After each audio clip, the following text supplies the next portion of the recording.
Good morning. This is your Stat Sensei, Mr. Spensei, and we are going to, in this case, construct a confidence interval for steel elongation. So here we go.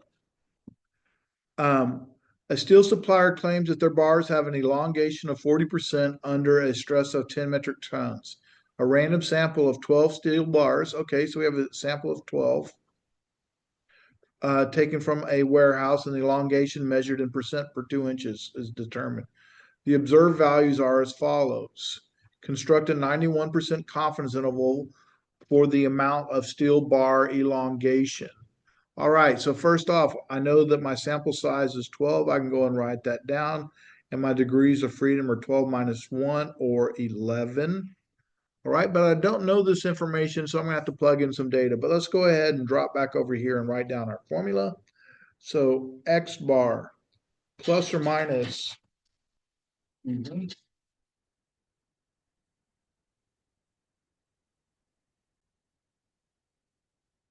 I apologize for that. Anyway, so we're going to continue writing down that formula for the confidence interval. So X bar plus or minus T star S divided by square root of N. We'll go ahead and calculate T star. T star is based on a 91%. So we're going to have to go to the calculator and look for an inverse T. It's going to ask for our area, which is going to be 1 minus 0.99 divided by 2.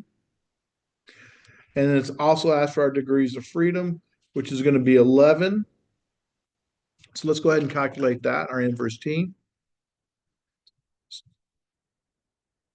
Second vars, inverse T, clear that out. Parenthesis 1 minus 0.91, close parenthesis, divided by 2. Degrees of freedom happens to be 12 minus 1, or we could have just typed in 11. And we end up getting 1.8587. So T star, which is the number of standard deviations we need to be from the mean, is 1.8587.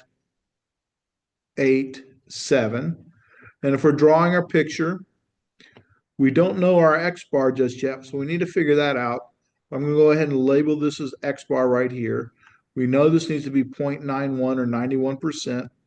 And we're going to know we're going to need a lower bound and a upper bound. And that's what we're going to calculate. So let's go ahead and calculate that information. Well, you need to go to Stat Edit and enter all that data, 39, 41, all the way up to 42. Make sure I have that in there, right? Oops.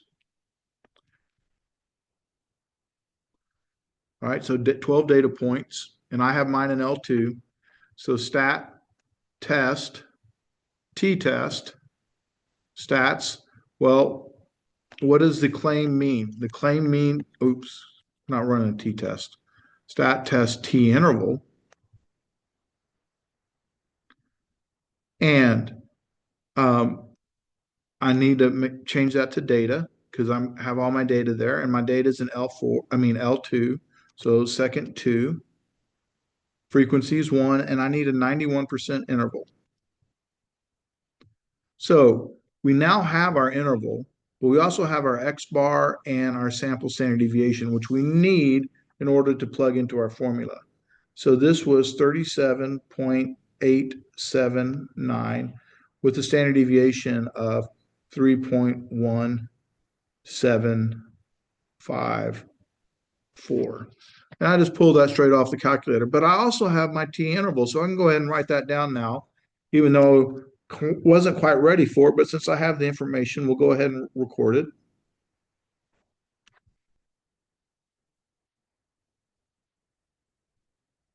So there's our lower and our upper.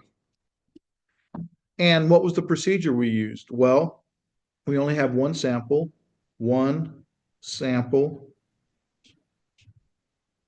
And what type of distribution? A T interval, because that's what we did, for means. All right. When we plug in, we now know our X bar is 37.879.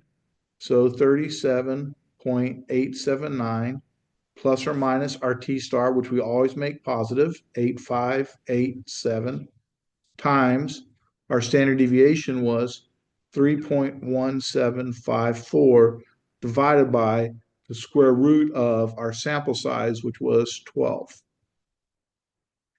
All right, we need to define a parameter. Well, what were we interested in? Well, we're interested in bar elongation. And remember, it's always the population, so we have to use the mean of the population, which is mu. So let mu equal the true population mean steel bar elongation, right? I'm going to rewrite elongation down here just because it doesn't show very well. Elongation. All right, what was our conclusion? Well, we are 91% confident that the true population steel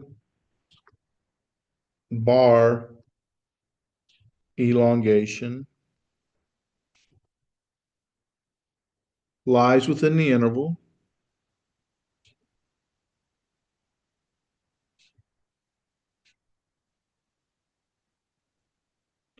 and then we need to list our interval, which happens to be 35.879 and 39.287. You know, that's interesting. We went from 35% to about almost 36% to just over 39%, and they were claiming 40%. Doesn't look like 40% is plausible, all right, because it's not lying within the interval. So their claim of 40% doesn't look quite right. It looks like it's less than 40%. All right, the meaning. Well, they're asking for the meaning of that 91%, which basically says if we did this over and over again in repeated sampling,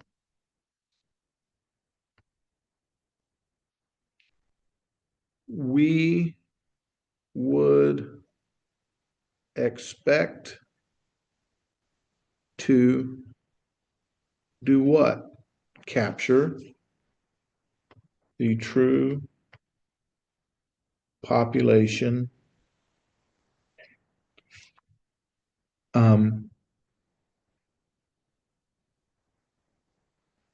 mean steel bar elongation. How often? 91% of the time. All right, I've just noticed we had a small error here. It says we are 91% confident the true population what? I should have the word mean. So please insert the word mean because that's a true population mean steel bar elongation. That's not an optional word. Has to be there. So make sure you add that back. All right, I appreciate you watching and I look forward to seeing you on the next one. Thank you.